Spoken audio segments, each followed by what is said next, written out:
दोस्तों, स्वागत है आपका हमारे चैनल पर। आज हम किसी बड़े नेता का भाषण नहीं सुनेंगे, कोई भारी भरकम आंकड़ों की बारिश नहीं होगी। आज बात होगी एक छत की, उस छत की जो बरसात में टपकती नहीं, उस छत की जिसके नीचे सोते वक्त यह डर नहीं रहता कि आधी रात को तेज हवा चली तो पूरी झोपड़ी उड़ जाएगी, और उस छत की जो एक गरीब परिवार के लिए किसी महल से कम नहीं होती, क्योंकि जिनके पास कुछ नहीं होता उनके लिए पक्की दीवारें ही सबसे बड़ी दौलत होती हैं। दोस्तों, हमारे देश में करोड़ों लोग ऐसे हैं जिनका सबसे बड़ा सपना नौकरी, गाड़ी या बड़ा कारोबार नहीं है। उनका सपना बस इतना है कि परिवार के साथ सम्मान से रहने के लिए अपना एक पक्का घर हो, एक ऐसा घर जहां बच्चों की पढ़ाई भी हो सके, माँ बाप सुकून से सो सकें और हर मौसम में सुरक्षा का एहसास बना रहे। इसी सपने को सच करने के नाम पर सरकार लेकर आई प्रधानमंत्री आवास योजना। वादा किया गया सबको पक्का मकान, हर गरीब के सिर पर छत, हर परिवार को सम्मान। लेकिन अब असली सवाल शुरू होता है, क्या जमीन पर तस्वीर भी उतनी ही चमकदार है जितनी फाइलों में दिखाई जाती है? क्या जिनके नाम से योजनाएं बनती हैं उन्हें सच में उसका पूरा लाभ मिल रहा है? प्रधानमंत्री आवास योजना को दो हिस्सों में चलाया जाता है, एक ग्रामीण इलाकों के लिए और दूसरा शहरी क्षेत्रों के लिए। कागजों पर सब कुछ बेहद आकर्षक दिखता है।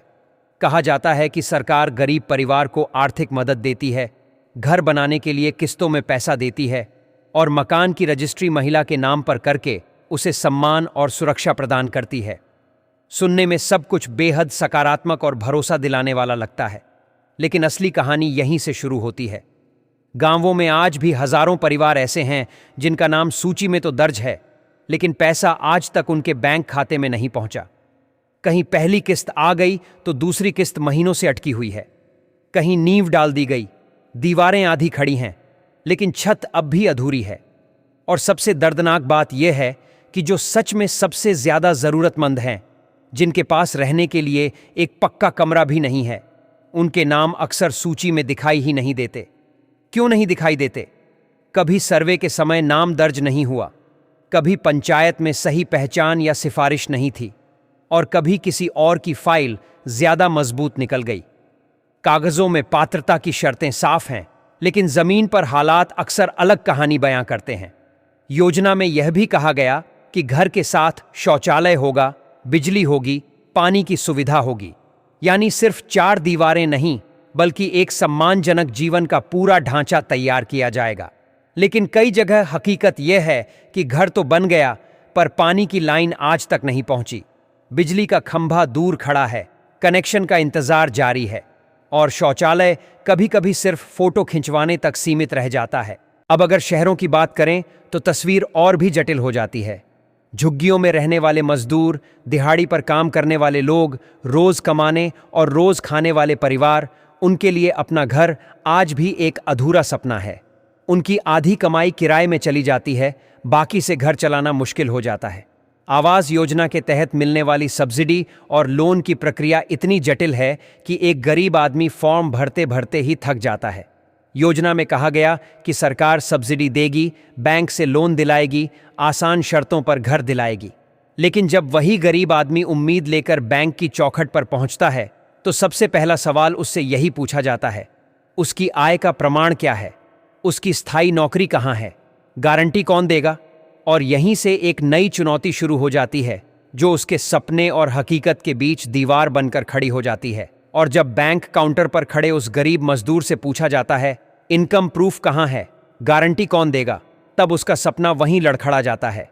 जरा सोचिए, जो आदमी रोज कमाता है और रोज उसी कमाई से घर चलाता है, वह महीने की पक्की सैलरी का कागज कहाँ से लाए? जो खुद किराए के एक कमरे में रह रहा है, उसके लिए गारंटर कौन बने? यहीं पर कागज और हकीकत की दूरी साफ दिखाई देने लगती है। दोस्तों, इस योजना की सबसे बड़ी ताकत भी डिजिटल सिस्टम है, और कहीं ना कहीं यही इसकी सबसे बड़ी कमजोरी भी बन जाती है। जिनके पास स्मार्टफोन है, इंटरनेट है, सही जानकारी है और जो ऑनलाइन आवेदन की प्रक्रिया समझते हैं, वे आगे निकल जाते हैं। लेकिन जिनके पास नेटवर्क नहीं, डिजिटल समझ नहीं या दस्तावेज पूरे नहीं हैं, वे लाइन में ही खड़े रह जाते हैं। पोर्टल पर आवेदन हो जाता है, स्टेटस अप्रूव्ड दिखता है, लेकिन जमीन पर इंतजार खत्म नहीं होता। और कई बार तो लोगों को यह भी नहीं पता चलता कि उनकी फाइल किस चरण में अटकी हुई है। अब यहां एक बात साफ कर देना भी जरूरी है। यह कहना गलत होगा कि प्रधानमंत्री आवास योजना पूरी तरह असफल है। सच्चाई यह भी है कि लाखों परिवारों को पहली बार पक्का घर मिला है।